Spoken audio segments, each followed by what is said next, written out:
Hola, ¿qué tal? Permítanme saludarles. Bueno, en este video veremos cómo acoplar un sumador de tanto uno de 6 bits como uno de 4 bits a entradas de flip-flop JK o flip-flop tipo D. Bueno, primeramente debemos de comenzar definiendo lo que es un sumador completo. Como en anteriores videos ya lo habíamos hecho, especificamos sus entradas, sus señales de salida y su codificación. Bueno, parte de esto creamos lo que es el sumador de 6 bits, lo que base en nuestras entradas y salidas con el componente de la suma que anteriormente ya especificamos, obtenemos de la suma de 6 bits, el sumador de 6 bits. En base a esta codificación, un chip por cada sumador. Bueno, de aquí también debemos de tener muy en claro que debemos especificar lo que va a ser el flip-flop tipo D. Bueno, en esta parte especificamos lo que va a cumplir nuestro flip-flop tipo D en base a su entrada de reloj, su entrada D y sus señales de salida Q y Q negada.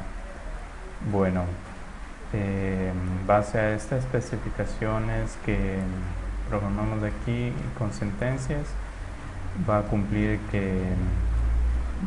lo que ya debemos de tener entendido, o lo que cumple el flip-flop tipo D. Si tenemos un 0 a su entrada, o sea, un 0 en D, su salida, va a ser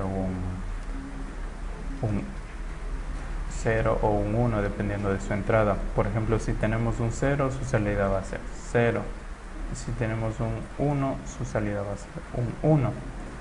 Bueno, de esta manera especificamos y partimos. Ya antes de especificar el sumador de 6 bits, lo que vamos a hacer es utilizar el sumador de 6 bits y lo que especificamos como el flip-flop tipo D como componentes en nuestra fuente final.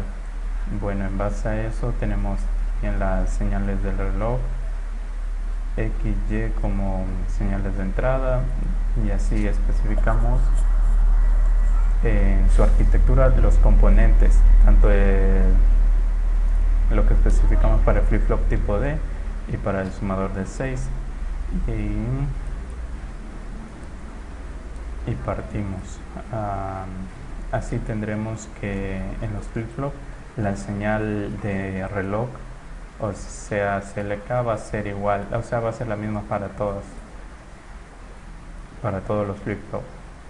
D va a depender tanto de su entrada del sumador, y Q negada igualmente en base a la señal de reloj y la entrada tipo D. Debemos de tomar muy en claro sobre sus flancos, y todo eso especificamos aquí. Bueno, ya teniendo programado, la simulación quedaría de la siguiente manera. Como observamos, aquí tenemos el sumador, y de ese sumador va a cada flip-flop, como podemos ver, y la señal de reloj se reparte igual, la misma para todas, y las salidas del sumador van a ir una para cada flip-flop, como podemos ver a continuación.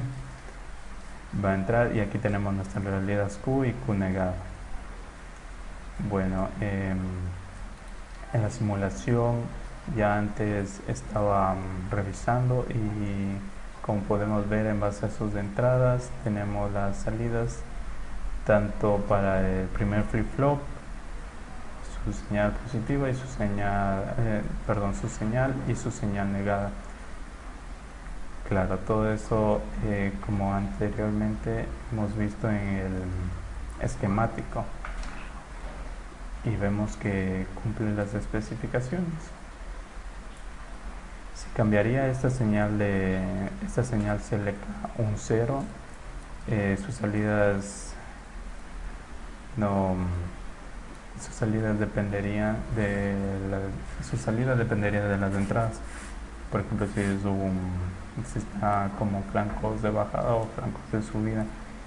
Si está como flanco de bajada la señal, si está como flanco de subida la señal selecta, el flip-flop va a cumplir como va a almacenar nuestro dato, y si es 0, su salida tendrá 0. Bueno, en la segunda parte de este video veremos lo que es el flip-flop o JK. Acoplaremos un sumador en sí, un sumador de 4 bits. Como podemos ver aquí, ya teniendo bien claro lo que cumple el sumador completo, partimos de ese para crear nuestro sumador de 4 bits. Aquí tenemos utilizamos como componente el sumador completo para así tener nuestro sumador de 4 bits, como especificamos en esta parte. Y aquí debemos de especificar en cambio lo que cumplirá nuestro flip-flop JK, teniendo muy en claro su tabla de verdad. Especificamos en esto. Por ejemplo, aquí si tuviéramos un 0, 0, las entradas JK, deberíamos de tener una salida 0 o sin cambio. Si tuviéramos una salida 1, 0, tendremos un 1, y un 0, 1, salida 0, al igual que un 1, 1 cumpliría como una basculación. Todo eso especificamos en esta parte. Solo para la fuente del flip-flop JK. Bueno, en base a esto vamos a crear lo que es el final, lo que va a cumplir en base al sumador completo de 4 bits y al flip-flop JK. Especificamos antes de eso sus variables de entrada y variables de salida, y en su arquitectura especificamos lo que es el componente de 4 bits, el sumador de 4 bits y el flip-flop JK, lo que va a cumplir, y en base a eso obtendremos la siguiente manera para obtener que cada salida vaya al flip-flop, y en base a las señales de reloj Selecta va a ser igual, la misma para todos como anteriormente. Igual tenemos que J será el auxiliar dependiendo del sumador de 4 bits, igual que K. Y así tendremos nuestras salidas Q y Q negado. El esquemático nos quedaría de la siguiente manera. Si ven que aquí en base a sus salidas va a ir a J, a K. Aquí tendremos que K va a ser la salida, o sea, lo negado, lo contrario a J. Listo, y de esta manera la simulación nos quedaría de la siguiente manera. Cabe recalcar que aquí, para que no sean valores iguales, vamos a negarlo, como podemos ver en esta parte. Igual la señal de reloj es la misma para cada uno de los flip-flop. Así al momento de simularla tendremos salidas dependiendo de sus entradas que mandemos desde el sumador completo en base a los valores que ingresemos. Bueno, como podemos ver, aquí tendremos nuestra simulación. Anteriormente ya la he estado probando, por eso he quedado de esta manera.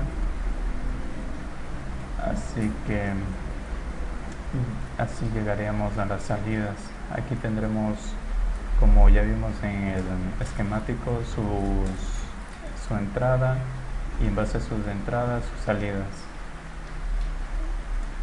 como podemos ver en este esquemático.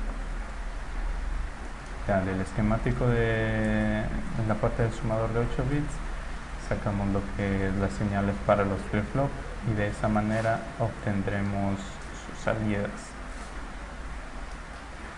Ojo, para tenerlo para no confundirnos en esta parte debemos de tener muy en claro si trabajamos con 0 o 1, ya que eso variaría mucho nuestras señales. Debemos de tener muy en claro sobre su tabla de verdad y el funcionamiento de los flip-flop. Bueno, eso es todo, espero les haya servido de algo el video. Muchas gracias.